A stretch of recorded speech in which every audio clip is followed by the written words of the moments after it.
Hello বন্ধুরা, তোমরা সবাই কেমন আছো? আশা করছি তোমরা সবাই খুব ভালো আছো, আর আমিও খুব ভালো আছি। আমি চৈতি অনেক দিন বিরতি নেওয়ার পর আবার তোমাদের মাঝে ফিরে এলাম একটা ভিডিও নিয়ে। আসলে আমার দিদির বিয়ে ছিল, তাই সেখানে আনন্দ হৈহুল্লোড় করতে গিয়ে আমার ভিডিও করা তো হয়নি, মানে ফেসবুক ছুঁয়ে দেখিনি আমি যাকে বলে। তা বিয়ে দুদিন আগেই মিটে গেছে, কিন্তু ওই গা ম্যাচম্যাচিংয়ের জন্য কোনো ভিডিও করা হয়নি। তা ভাবলাম ভিডিও তোমাকে করতেই হবে। আসলে কী বলে, আমাদের বাঙালিদের ওই যে হয় না, যে দুদিন কাজ বন্ধ গেলে তিন দিনের বেলায় কাজে যেতে একটু গাটা ম্যাচ করে, সেরকম হচ্ছে আমার অবস্থা। ভিডিও করতে ভালোই লাগছিল না, কিন্তু ভিডিও আপলোড যেহেতু করতেই হবে, তাই একটা ভিডিও করে নিলাম। আর সেটা এমনি ভিডিও না, লং ভিডিও করে নিলাম। আসলে আমার ছেলে বলছে, মা কিছু একটা ভালো খাবার করো, তো তার জন্য একটুখানি ভালো খাবার করলাম। আসলে এই ডিশটার নাম আমি জানি না, মানে এই যেটা করছি সেটার নাম আমি জানি না, তোমরা দেখে নামটা বলে দিও। এবার আমি তোমাদের বলি যে কী করছি। আসলে তোমরা কিন্তু ভিডিওটা দেখছো তো, নাকি শুধু কথাটাই শুনছো? ভিডিওটাও কিন্তু দেখো। একটা পাত্রের মধ্যে আমি পেঁয়াজ, কাঁচা লঙ্কা, তেল, নুন আর 5টা ডিম দিয়ে ভালো করে ফেটিয়ে নিয়ে সেটাকে গরম জলের মধ্যে বসিয়ে দিয়ে ভাপিয়ে নিলাম, এবং সেই ভাপানোটা একটা থালার মধ্যে ঢেলে তাকে পিস পিস করে কেটে ছাঁকা তেলে ভেজে নিলাম।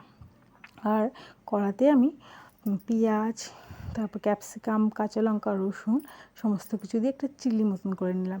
তার মধ্যে ডিমটা দিয়ে আর অ্যারারুট গোলা ছিল, সেই অ্যারারুটটা দিয়ে আমি ভালো করে ফুটিয়ে নিলাম। এবার তো বুঝতেই পারছো যে এটা একটা চিলি হচ্ছে। এটাকে কি এগ চিলি বলা যায়? যাই হোক, ফুটিয়ে নিলাম। এবার দেখি এই জিনিসটা খেতে কেমন হয়। আসলে ভয়ও লাগছিলো যে এরকম তো কোনো দিন করিনি, এবার ভালো হবে না মন্দ হবে কে জানে। যদি তোমাদের ইচ্ছা হয় তোমরা কিন্তু করে খেতেই পারো। আর যে ডিমটাকে আমি অ্যারারুট মাখিয়ে দিইনি, সেটাকে কিন্তু তোমরা অ্যারারুট মাখিয়ে ভাজতে পারো। আসলে আমার কাছে অ্যারারুটটা কম ছিল, তাই জন্য আমি কিন্তু ওটাকে করিনি।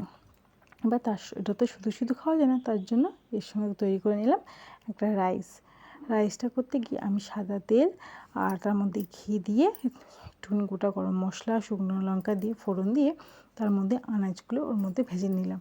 ভেজে নেওয়ার পরে ওর মধ্যে একটুখানি চিনি, গোলমরিচ গুঁড়ো, নুন সমস্ত কিছু দিয়ে ভালো করে মিক্সড করে নিলাম। এবারে আগের থেকে করে রাখা ভাতটি ওর মধ্যে অল্প অল্প করে দিয়ে সেটাকে নেড়ে চেড়ে একটু রাইস কুকিং করলাম। এটা দেখতে লাগছে কিন্তু খুব সহজ, কিন্তু অতটা ভাত এইটুকুনি কড়াইয়ের মধ্যে করা ভীষণ টাফ ছিল। যাই হোক, ভেবেছিলাম ভিডিওটা আপলোড করব না, এই যে ভাতের ভিডিওটা, কিন্তু ভাবলাম করেই ফেলি। এবার আসল পালা হলো আমার ছেলের মুখটা দেখার। সেখানে আমি কোনো ভয়েস দেবো না, তোমরাই শুধু শুনে না ভয়েসটা। খুলবো না খুলি।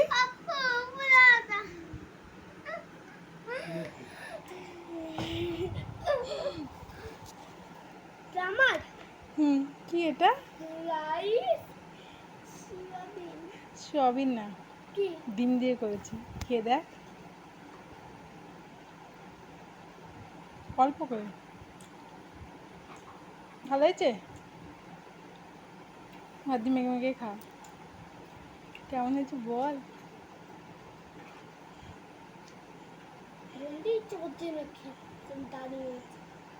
ভালো হয়নি তার মানে?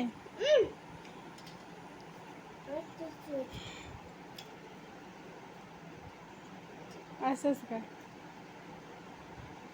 আজকে মা কি করে